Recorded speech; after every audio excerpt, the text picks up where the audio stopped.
Hello, it's Sunday, it's 7 o'clock, and it's time for Diamond Cast. This week, we're going to be talking about what makes a song timeless. Could it be nostalgia? Could it be that it has to exist for a certain amount of time before it becomes timeless?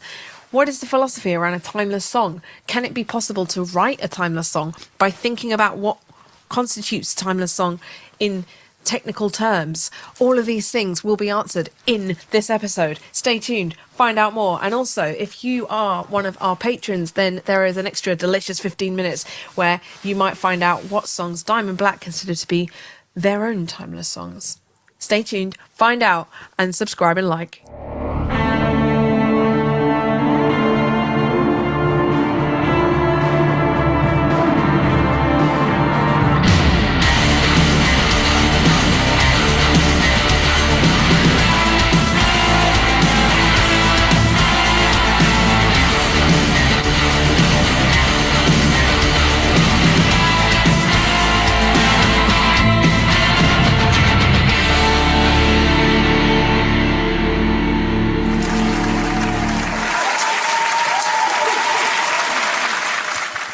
Just join in with the clapping there. Hello, everyone. Welcome to Diamond Cast, episode 66. Wow. Get your kicks. Metal. I thought it was clickety click. Is it get your kicks on Route 66? Oh, no, I'm doing bingo, sorry. Slightly cooler. Bingo, obviously. Definitely.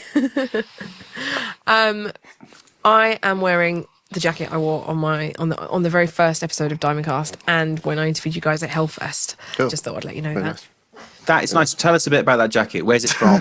What's it all about? No, it's from Zara. It's boring. It's only 12 quid. But the point is that it's just because I was trying to put something on. I always try and put something slightly different on that I haven't worn before, you know. But this one's been on like 3 times. So Well, I've come dressed as Ben today. Copy this haircut. where's your vest? Hell yeah, I need a vest. No, the hair looks great. Thanks. Yeah. So have you done like 66 different outfits now, and then you've just come all full circle and you're back to one again? No, I think there's been a couple of repeat, like the jumper Adam wore for the Fall Into Silence video. I think I've worn like twice. Yeah. Right. But anyway. Pretty impressive. I just turn up in the same hoodie every week. You're rocking it every week. New design, new vibe, new, and it's not only the jacket, but it's also the whole ensemble. I feel that you put real thought into. It's, I do it's try. nice. Thank you. Nice. I'm glad someone notices. Yeah. Right. So today we are going to talk about timeless music. Great But subject. Before we do that, start thinking about what songs you guys at home think are the most timeless songs, whether they're songs that are related to some things you like or if they're just generic timeless songs. Is it subjective or objective? We'll find out in a minute. But first, don't do that. There's a glass of water there. But first, how has your guys' week been? What have you been up to, and what is new in your world? Well, I haven't drunk any caffeine since the caffeine incident. So Okay, good. everything- I have. I'm doing it for you. Don't worry. Thank you very much. For those of you who didn't witness the caffeine incident, a couple of weeks ago, I went back to drinking caffeine, having not drunk it for a very long time. And the results were interesting, humorous, and disastrous. Don't drink caffeine anymore. No. Watch episode 65 to find out why. Yeah, I ended up staring at a man on the train because I liked his T-shirt and almost started Did an you get his altercation. Dominic. No, I didn't say, hey, listen, it's gone really well today, hasn't it, with me staring at your T-shirt because I'm on some weird caffeine high. Would you fancy doing it again sometime? No, I didn't get his number. But no, so You've got that's... yours, though. Well, I got your number, mate. I did actually get off the train thinking, oh my God, it's something because of the weird sort of caffeine hypersensitivity of this. Is something really bad going to happen now? Because I've looked at I've started this altercation with this guy, but I've never heard of it ever again. But maybe I will. Can I tell you what caffeine does to my brain? Tell me. It makes me feel on top of the world. It makes me feel like a sense of euphoria is escaping out the back of my head like this. The same place And I where- feel like where I Wright can is do at. anything in the world, and I feel so excited about everything and positive, and my heart feels like it's coming out of my chest in excitement, and I just want to make stuff and create and become, and it's just like the most wonderful feeling in the world, especially when paired with music.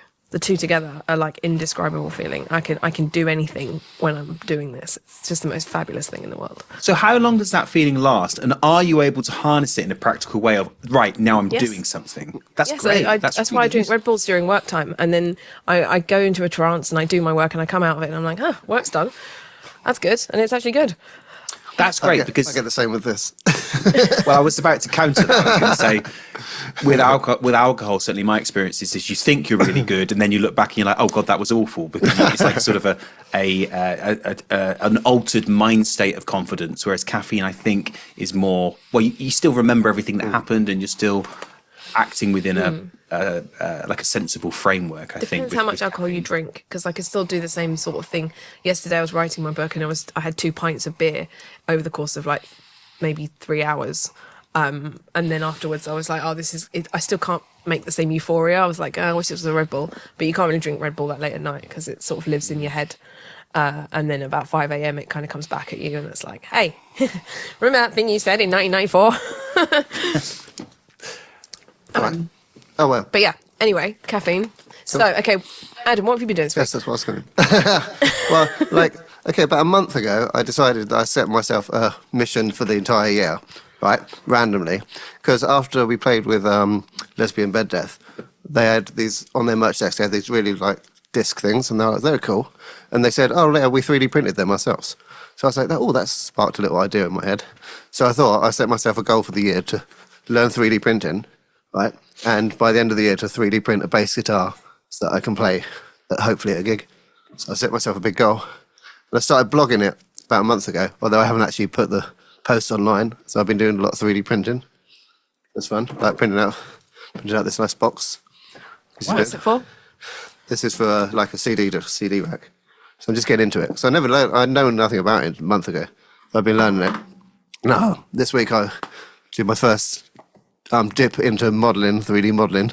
I made this little bust of Nicolas Cage, Wow. which I modelled myself. What's it modelled off of? Wait. Oh, we got me a bit more. Oh, it's from. Well, I need to ask about the Nicolas Cage bust. Okay, so why Nicolas Cage? Well, okay. What did you get the model from? And what can you do it closer to camera? I can't really because it won't be in focus. No, so it won't.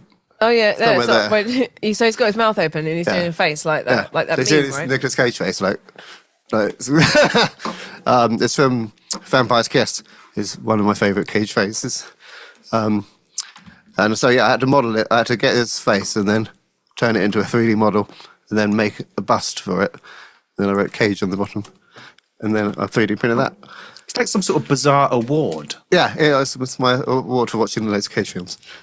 Have you been to the Cages? You can get some. I won a Cagey for that. You too can win a Cage Award if you watch enough Cage films and play the Cage Bingo with us. Yeah, we play Cage Bingo, and then I modelled this. Very nice diamond black necklace. So it's gonna be a bit pimp necklace. But yeah, so they're my first two models I made in 3D printing, and by the end of the year, I'm gonna try and get a bass guitar out of it. So I made 2 little blog videos. I'll put them up on. I can't decide where to put them. Patreon or YouTube. Let us know in the comments where you'd like to see my 3D printing journey. It's quite interesting. So yeah, that's been fun. That's what I've been up to. That's really cool. So See if I can make a bass guitar.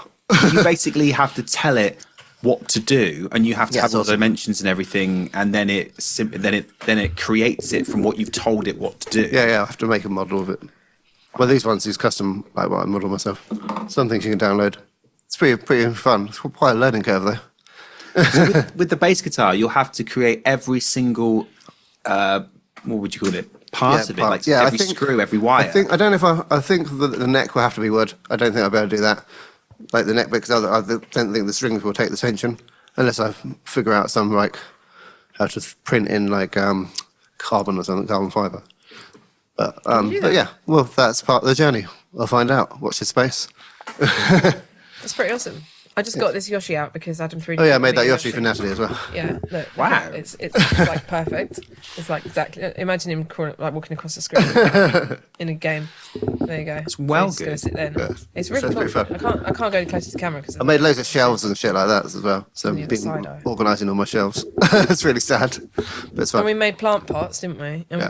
we're gonna make our mum's Mother's Day presents Yeah. That's nice. tomorrow. awesome. Could you So, make yeah. Told them. We already told them this is what you're getting for the rest of the time. That's good. Could you make a friend for Paulette? Oh, you could do. Yeah. Yeah. Wow. Yeah. That's amazing. So yeah. So I'm going to make some more Diamond Black merch out of 3D printers, stuff like that. What kind of merch would you like Adam Yeah. to 3D print? Let us know. Right, let us know in the comments, and you can go as wild as you want because he'll probably do it. He just made a bust of Nicolas Cage. Yeah, Right? exactly. Right. Cool. So should we get on to this week's topic? Yes. Yes. So the topic is timeless songs. What makes a song timeless? What is a timeless song anyway? Yeah. Well, what is? Let's define timeless before we find out what makes a timeless song. What does it mean? Well, my observation of it is that it contains some sort of human emotion that you can relate to regardless of when and where you are. There's some deeper truth in it that just seems to connect and chime with people from any time and any place. I think that might be a good starting point as to like what makes it timeless. There's a certain connectable human emotion in there. That's good. That's interesting. So Thanks. it's not to do with like transcending eras and generations. It's more to do with there's something that connects people, connects anybody from whatever time or background you come from. Yeah, exactly. Which then can transcend eras and generations. I think I had an example of it earlier on in a local cafe. The barista there was listening to a Dire Straits song that my dad used to play when I was a kid, and we had this conversation about how it took us both back to childhood, and we were very different ages, we're from very different places, but it took both of us back to a very nostalgic feeling of comfort and of parents. And for me, it was a bit like Sunday and I haven't done my homework. And she laughed about that. The Antiques Roadshow. Yeah, that too. But there were many. The Antiques Roadshow is the number one, along with Last of the Summer Wine. Oh God, I hate that Yeah. music. Antiques Roadshow. That music is like, oh no, the weekend's over. We have to go to school. Yeah, there's nothing to do. and I haven't done Does Does anyone my else have this? Like, does anyone else at home have this thing where there's a program that was on every Sunday, and the music just kind of gives you a bit of stress because you know that you have to go to school tomorrow? That would be really interesting, particularly people who aren't from the UK, of what's your version of the Antiques Roadshow. Basically, what was the TV show theme tune that you would hear on a Sunday, which would make you feel with anxiety because you had to go to school the next day and maybe you hadn't done the homework yet. And it's the combination Everyone of else, those. the rest of the family are watching it. So I'm Yeah. just like, oh God, this is the worst thing ever. I think this is only true for people who had like terrestrial television where everyone watched the same thing, Yeah. because like there's a generation of people now who don't watch the same thing every Sunday. That's true, So and not they won't yeah. feel that same thing. And also, like, I loved school, but I still had the feeling because I was like, no, the weekend's over. I have to get up really early tomorrow. Do you know what I mean? So it's not like, oh, I don't want to go to school because I wanted to go to school. I just didn't want to wake up at 7 a.m. That's a really good point. That in the last, I guess, 10 to 20 years, there haven't been so much of this show is on at this time on this day, and it just is. People choose what to watch when. So maybe there are other kind of patterns in people's lives that, rather than it being a TV show on a Sunday, would make them think, "Oh no, Cast. it's." Yeah, that pattern. You haven't done your homework. That's it, isn't it? Why are you watching We are this? the new Antiques Roadshow. Oh, good.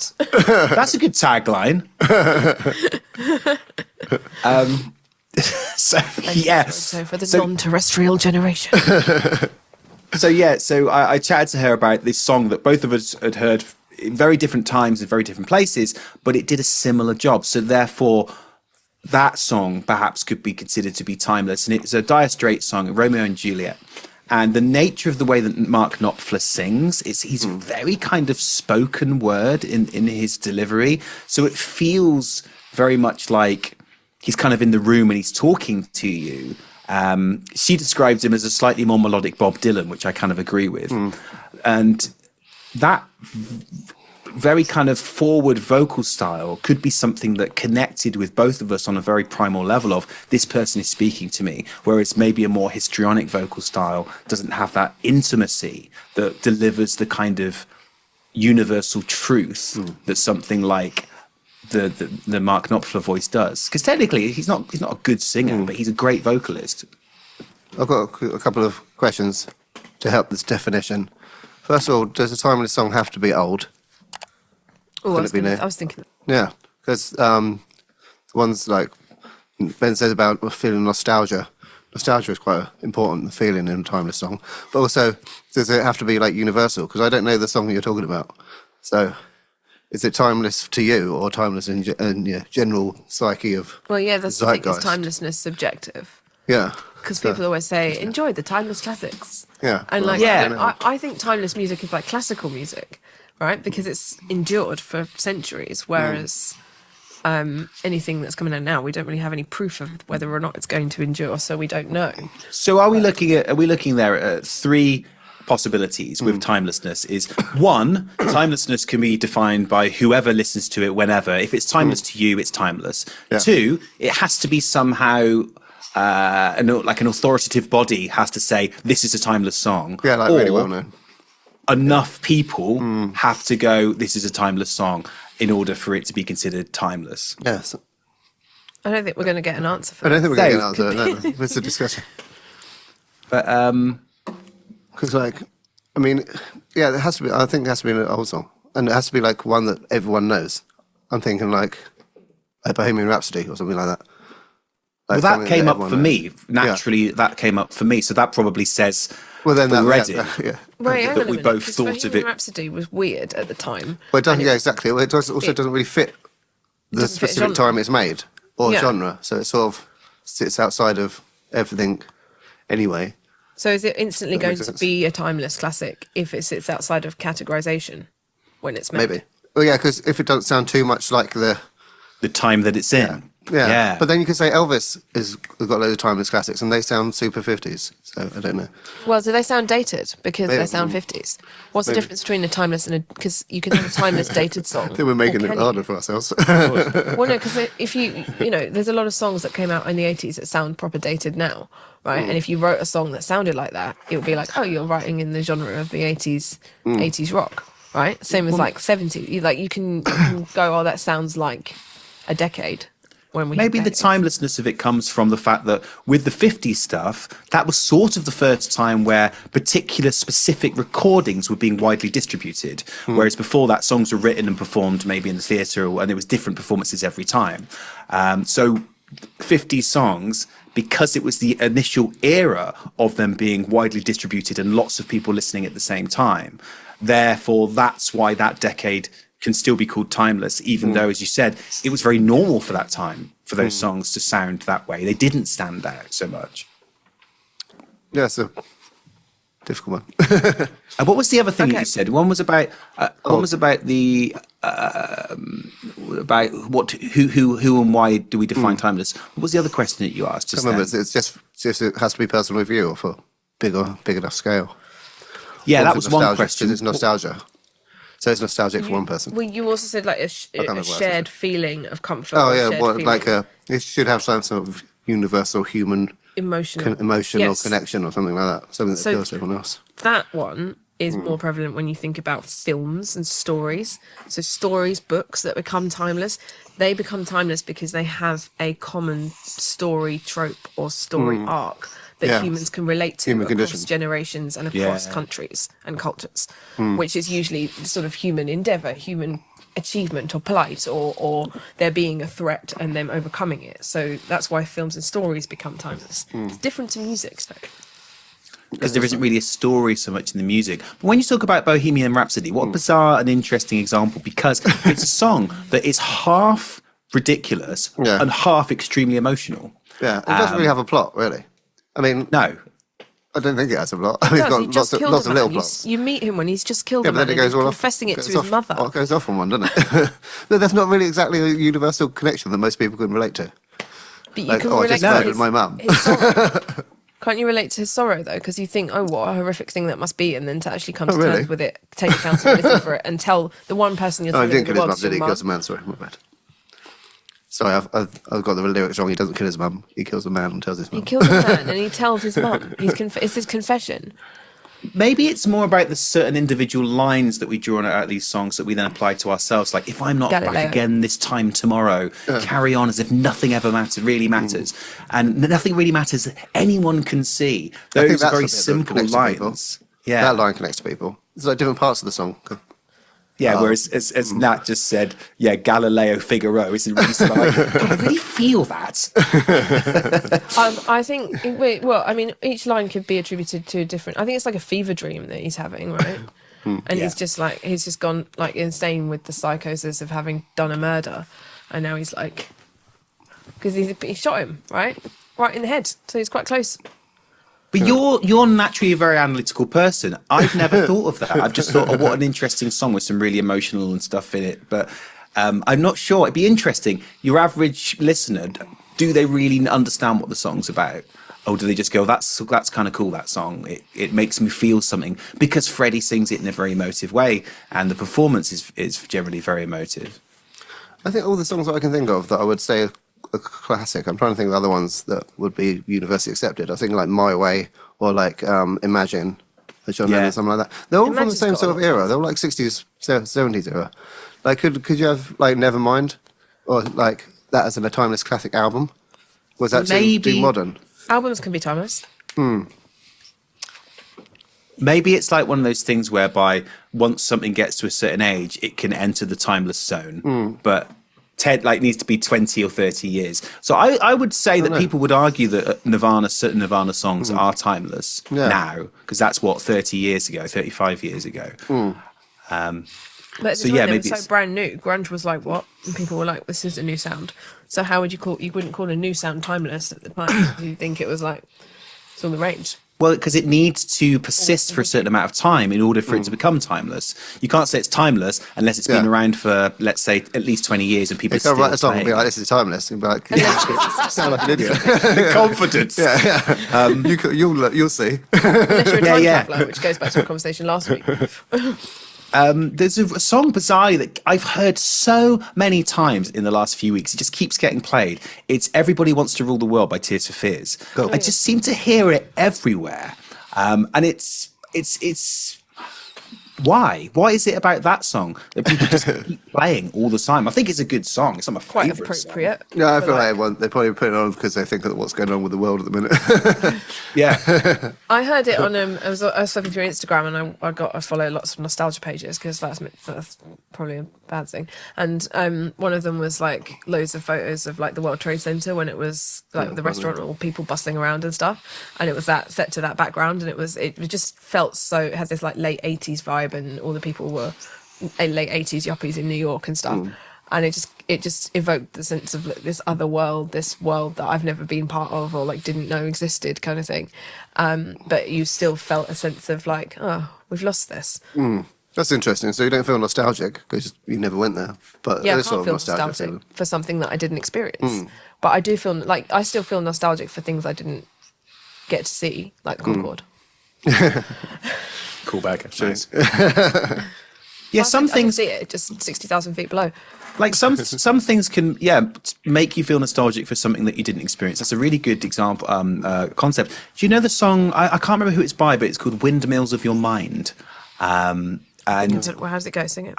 it's really weird. It goes something like a something da da da da da da da da da da da da da da da da da da. And it's got this very I do kind know. of, I recognise that melody. So yeah. that's quite a good rendition. And it keeps within the lyric. It keeps talking about these things. You do da da da da da da da, and you're like, oh yeah, me too. Even though it's a real old song. I think it might be late '60s, early '70s, and the quality of it makes it, the production of it makes it feel nostalgic, even though you don't know what he's on about and you weren't there at the time.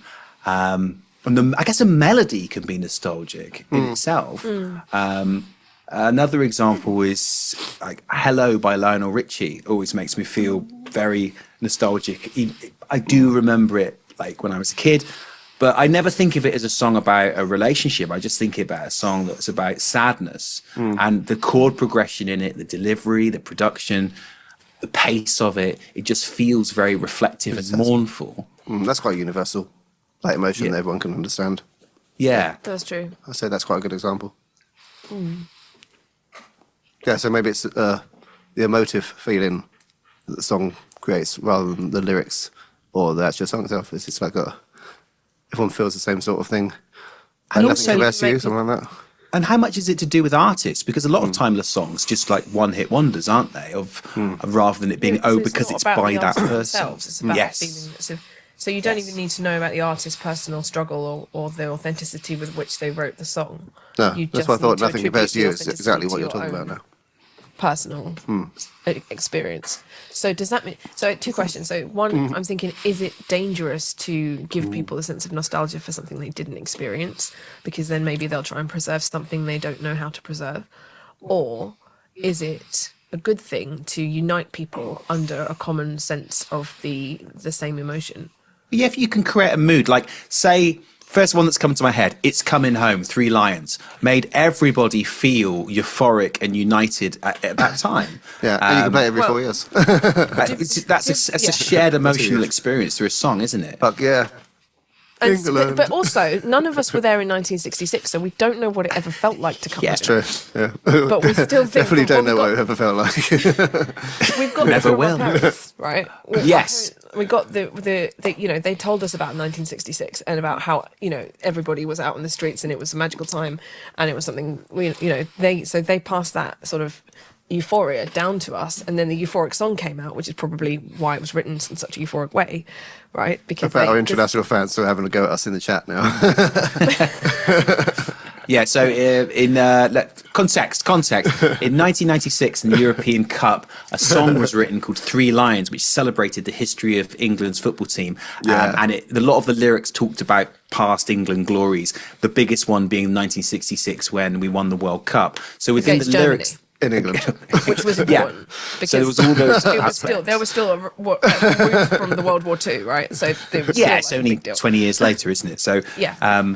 so the song celebrated a lot of England's past football victories, and in the lyrics, it very specifically talks about sporting moments very vividly, most of which I had no idea what they were, but it felt like you were connecting with something when you listened to it, as in you could talk to the older generations who understood that bit in the lyric that they're talking about. And I felt that, yeah, that connected people across generations, and they even brought That's it back important. not too long ago, didn't they? And did it again. Yeah, that's another interesting thing about timelessness. You said that the song you were listening to, Ben, the Dire Straits one, was one that you and your mum were listening to, was it? Yeah, my dad, yeah. Oh, your dad. So yeah, so like, there's the timelessness one that is normally passed down from parent to parents to kids. and Connects across generations, Yeah. I think, is really valuable because we inherit our personal values and culture from the generations before us. Every human being does, right? And so whatever you pass through generations is something that you'll have this nostalgia for, even if you didn't experience it, because it's in your walls of your home. It's in your bones when Yeah, you're growing up. yeah. It's in your family. It's in what you hear all the time when you're growing And it up. always will be. That's why maybe all the ones we can think of are from like the 60s, 70s era. 'Cause that's our parents' Because- age. Yeah. Yeah. Interesting. I'd like to hear from anyone who has children now and kind of what it is that they're growing up with. Is it your songs that you listened to when you were younger, or is it kind of modern songs that are coming out now? Like, well, what's their Pretty fly for a white guy. nostalgia? Classic, yeah. And how old are they? It depends. Like, you know, if you've got a child who's, I guess, under 10 compared to a child who's a teenager or almost grown up, like, do they have? Because I definitely felt nostalgic for like 2 years prior when I was 14. You know, you can still feel nostalgia for like I guess it's a percentage of your life, right? I mean, you know, Yeah. you still feel a sense that you have. Is that again something to do with the culture in, I guess, to do with music? Is it because Well, it's difficult to imagine yourself outside of the place and the time in which you grew up. There's a sort of difference between a classic and a timeless classic as well. Like, with what would you say what's about it? Mr. Brightside? Would you say that's a modern one? Like, say for our era of Would you say going it's out and timeless, stuff. though? No, but I say it's classic. It's a Modern classic, but classic. it's definitely not timeless because whenever it comes on, I'm like, 2004 was a great year. See, it works. It But works that's under not the timeless framework because we've I'm been setting up. back in 2004. I don't know. Any kids like Mr. Brightside? Do any children listen to that kind of music? I don't know.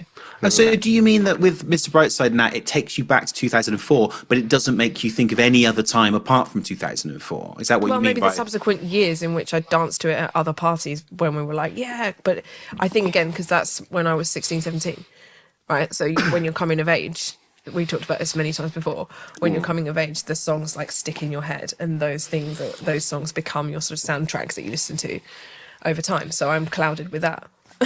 Well, they carve out your very identity at that age. Music is such a central part of who I am.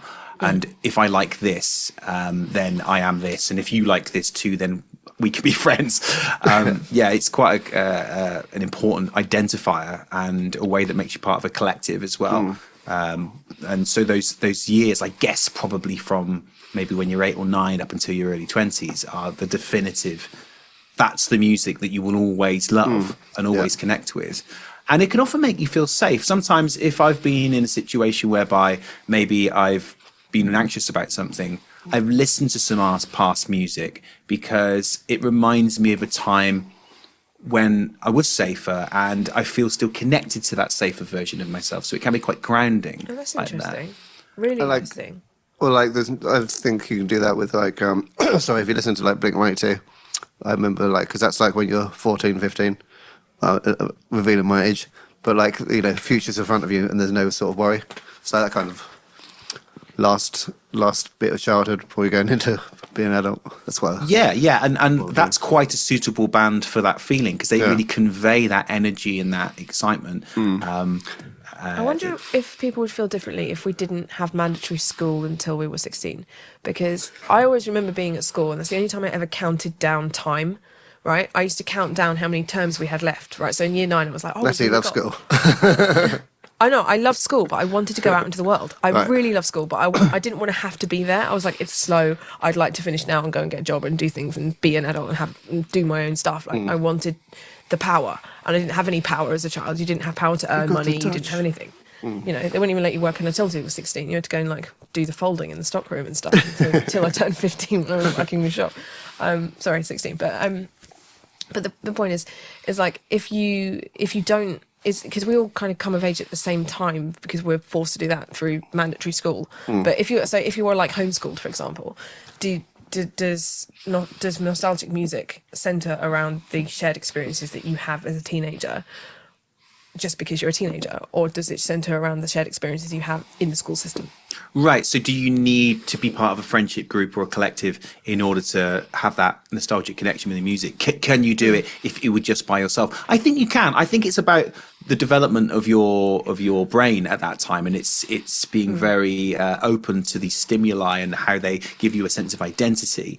And that connection, and I'm sure for both of you, there are certain bands or artists or albums that you know you will always love, and they make you feel like you. And you'd love to have like a mug with it on or a T-shirt or whatever. I do strive to find T-shirts with those things on though, like the old ones. But yeah. Gives a sense of pride of where you come from and a sense of grounding of this is who I am, this is what I like. It's important.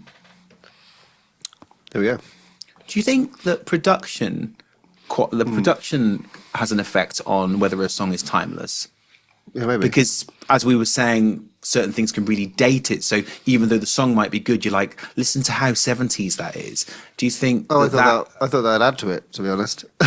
Yeah? But yeah, I guess it depends on what you think of the 70s.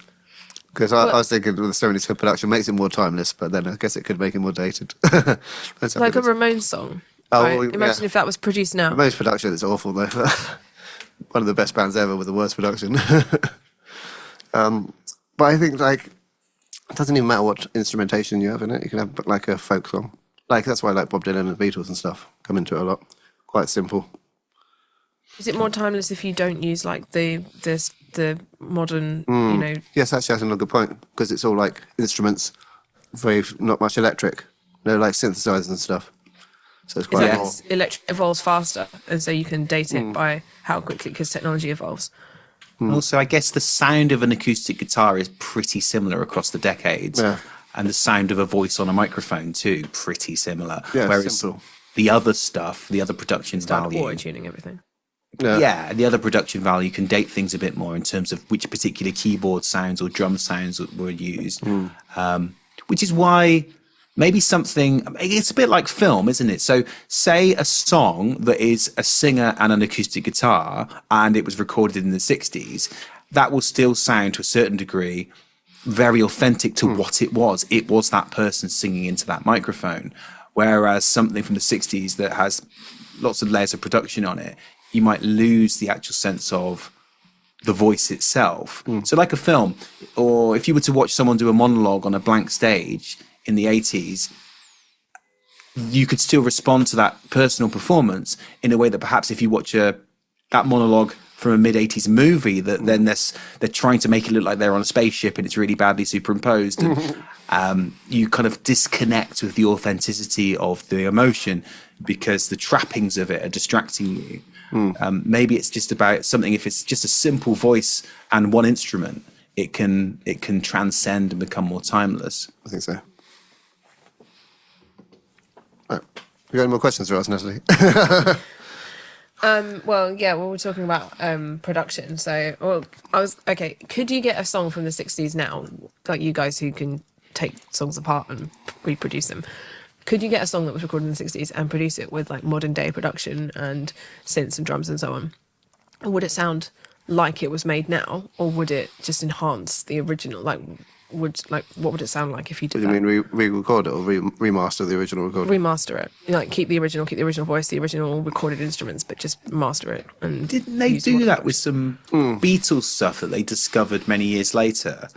That they then put it together and produced it.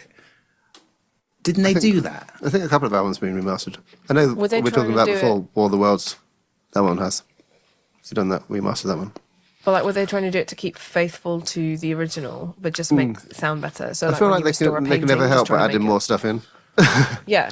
Well, I mean, that's the thing. Does it sound like better with more stuff added in, or does it sound less good?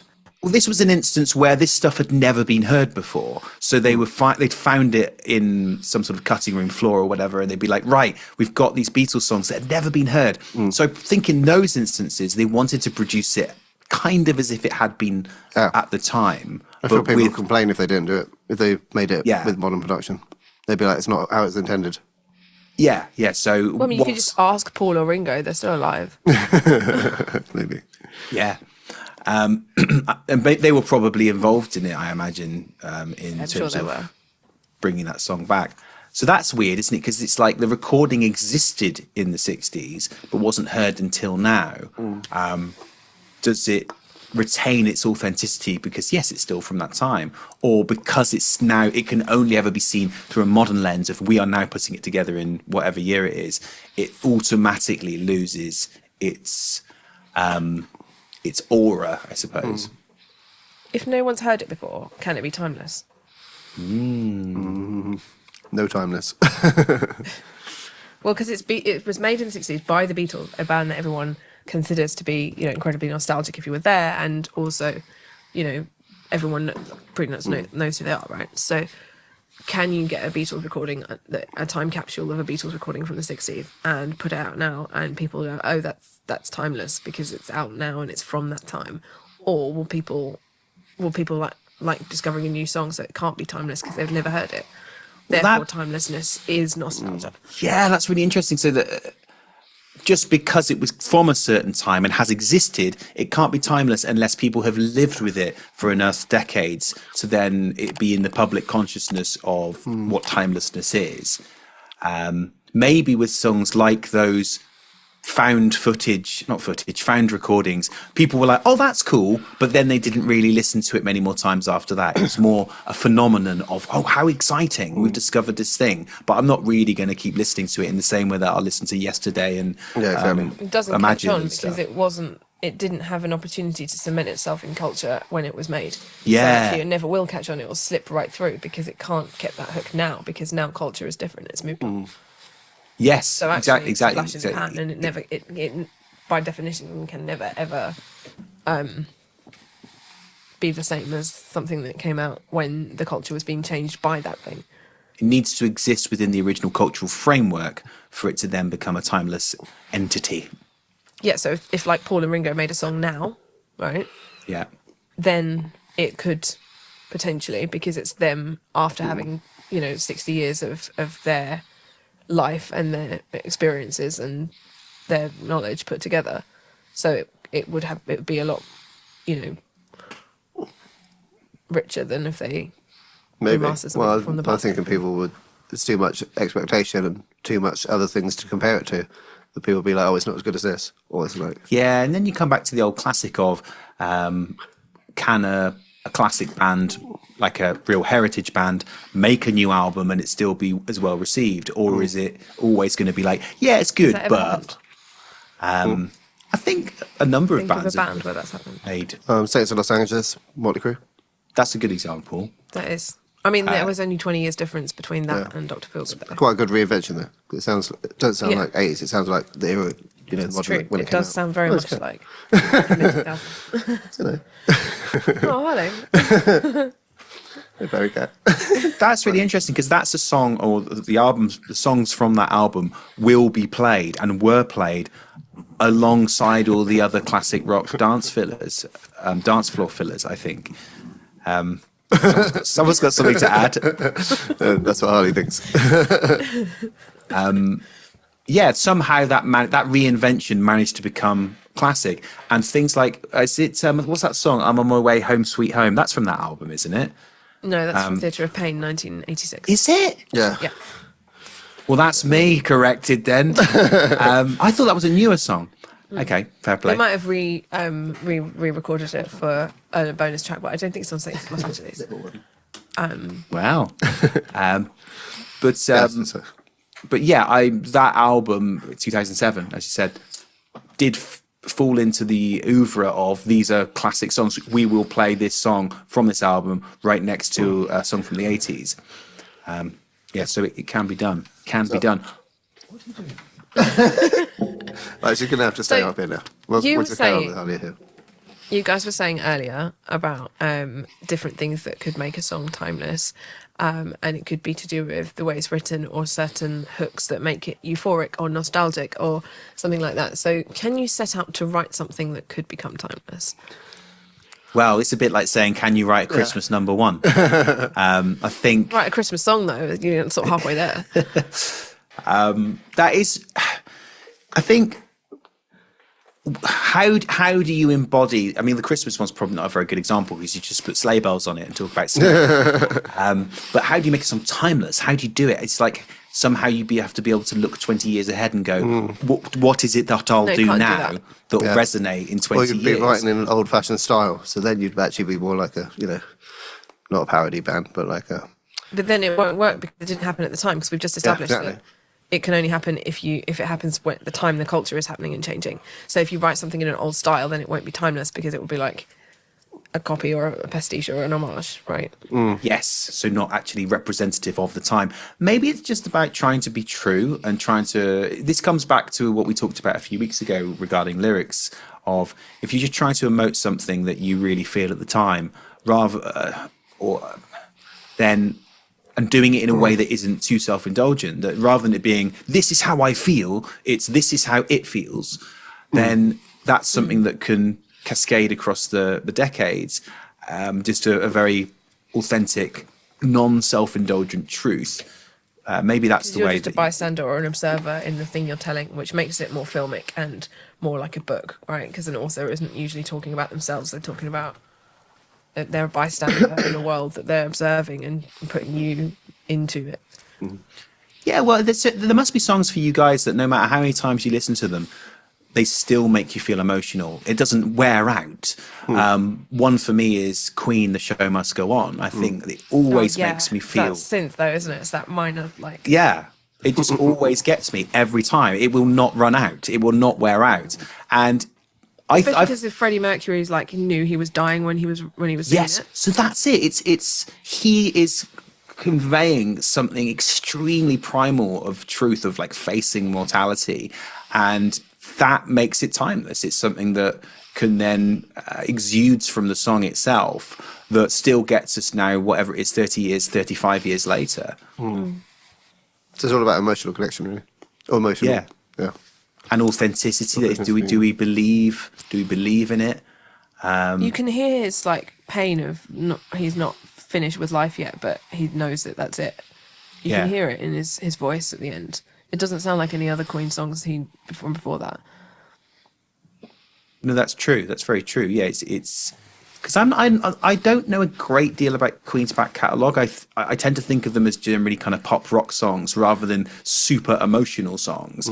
I don't know if they've got other like very melancholy tracks in their back catalogue, but that certainly is like one of the most just devastatingly emotional songs ever. Yeah, they're normally more like, rock and get up and go and get up and dance and that kind of thing. But there are a few sort of on the sort of emotion, but nothing like Show Must Go On. Which is very heavily in terms of production value. It sounds very much like the time it was. I think it's like 89, 1991. So it's that very heavy, big drums, huge production. That's true, yeah. It sounds very of its time. It's not a small song. It's not minimalist. But it's so visceral and emotional. And I think it needs that level of majesty. Be interested to hear what would a stripped down version of that song be, just voice and piano. Would it still have the same impact? Be emotional. Probably. That'd be cool. Does it? Yeah. Yeah, Could you guys do it as a duet? Could Adam play the piano and you could sing Cool. Ben? That'd be fun. Okay. Yeah. It's a nice idea, actually. Maybe we should do that with something. Why don't you think about that? Maybe fun. Yeah. Might be That good. is Add it to our list. I think it suits your voice quite well, Ben. And Thank you. And it's one of those songs where it's just so awesome. There's a level of, I think, trepidation in approaching something so majestic as that. But we could give it a go, see what it sounds like. it'd be really cool. Nice. Well, You could do it, in a Queen concert, they always used to kind of give everyone a break, and then Brian May would come on with the 12-string guitar and play Love of My Life, and Freddie would sing. And it would just be the two of them together. So that's the other emotional one that's like, but it's more about heartbreak than it is about death. we'd love to get to the stage where we can have piano on stage. During the set. Well, I mean, like, give Vincent a break, and then he can come on and do a drum solo afterwards, Yeah. which he would love, right? A sleep break. Instant. Right.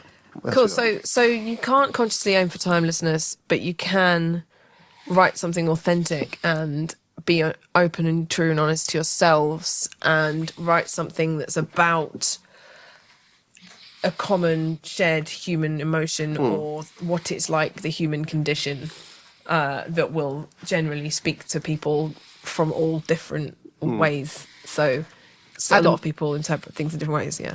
Yeah, Adam, is there a song of the Starscream oeuvre that you feel is the truest to who you were at that time, or who you are now, or who you've always been, that really conveys a sense of your identity? Maybe. I mean, Rosebud, I think, is probably the most accurate of combination of all the styles and things I like. Because it's got like a story, like it's a narrative story, but it's got like the old vaudeville kind of jumpy, plonky bit, but then rocking chorus and a bit of my singing on it. I think that's the best example of all the Starscream songs. It's the most me-ish. All that, I guess. The most true to your musical background, your personality. Yeah, it's got a bit of everything in it. Yeah. And it's got a bit of Nightmare Before Christmas, you kind of. Isn't it? Yeah, it's got a bit of a Nightmare Before Christmas vibe in it and stuff like that. There's a bit of everything. I think that'd be the one. What about you?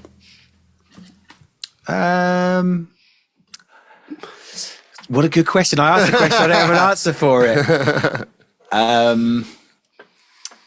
It'll either be something I think of that we're on the upcoming album. Yes, good. Nice plug. Yeah, good, isn't it? Some very, very meaningful. I want to know which one it is. Lyrics on there for me. Tell people on Patreon. I think, yeah, some very, very special, meaningful works on there for me. In terms of existing material, I think of the songs that we've put out, I think still Fall Into the Silence is a very special one for me because it brings together so many elements of things I like musically in one song. And I think it's both sort of anthemic, but also very vulnerable. And I think that's really important to me in any music that I create. So a nice connection to people. So those are the songs you think are the most authentic that you've written about things about the most you. What do you think are the most timeless songs you've written? No. Good question. I just same one. The question for everyone at home as well. Stick that in the comments, and we can end with that, and then we'll go on Patreon. Okay. Don't know. Well, I'm like Ben's answer about the upcoming album. There's some gold on there, man. And also gets me out of answering the question. Okay. What's the most timeless song that you've released so far? Well, it's difficult, isn't it? Because I don't know if you're allowed to call your own music timeless. It has to be somebody else does it for you. Natalie, you can answer. Natalie, you answer. You're not in the band. Yeah, no. Actually, I can answer this one. I have to think about it because I should have prepared an answer before. I actually, oh gosh, what do we think is the most timeless song that Diamond Black have ever put out? Definitely like Through the Misery. Through the Misery. Yeah, I was going to go for Through the Misery because of its lyric hook. Yeah, its message. And because every single person in the world can relate to misery. And also the other side of it, the getting out of it, and so therefore it experiences and speaks to everybody. I also think the music, the hook for Ghost in the Glass is pretty like enduring because you put it in on the podcast. Yeah. Podcast. If you just play it enough, it'll be timeless. No, but and cool because you always open the set with it as well. So it's kind of become that like sort of signature because you've got the pre walking on stage part, you know, that comes on before when we're doing the countdown for the live cast and stuff, and then that's like a isn't it a derivative piece of music that to Ghost in the Glass? Yeah. So I certainly I think for us as a brand sound.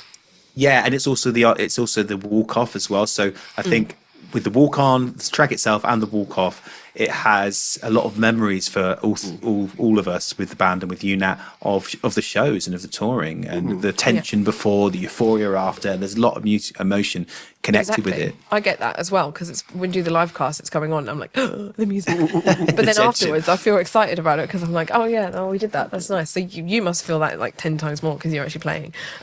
Yeah, so I've never thought of that before, but that particular song has gone.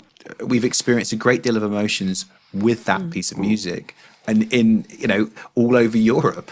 So yeah, it's done a lot of interesting stuff. I think the most timeless song I ever wrote was the one I wrote when I was 10, called "The Devil's Flaming Hoof," which I've shared with you guys. Yes, "The Devil's Flaming Hoof." So good. Wait, how does it go? Reaches for the guitar. You hear that? Yeah. This is the first song I ever wrote, right?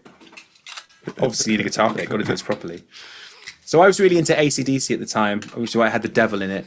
And I'd also seen I had this book called Mysteries. And one of the mysteries in it was that one time in like 1704, someone found the snowy hoof prints of what they thought was Satan on their roof, right? Santa. Satan, Santa, similar. So it goes, there he is, behind you. He's gonna get you with his flaming hoof. He makes flames to the roof. But watch out for the devil's flaming hoof. But what? That's it. That's the devil's flaming hoof. It's really uplifting chorus. Same sort of... Actually, similar vibe to what we do now, isn't it? Like, you have the dark verse, the atmospheric verse, and then the big chorus. But watch out! That's good. Very nice. That's proving that you solidify your writing style when you are 10. pubescent. Yeah. Closely followed by there were some other songs called "I'm a Demon and I Don't Care." All right. Well, and should we do this on Patreon?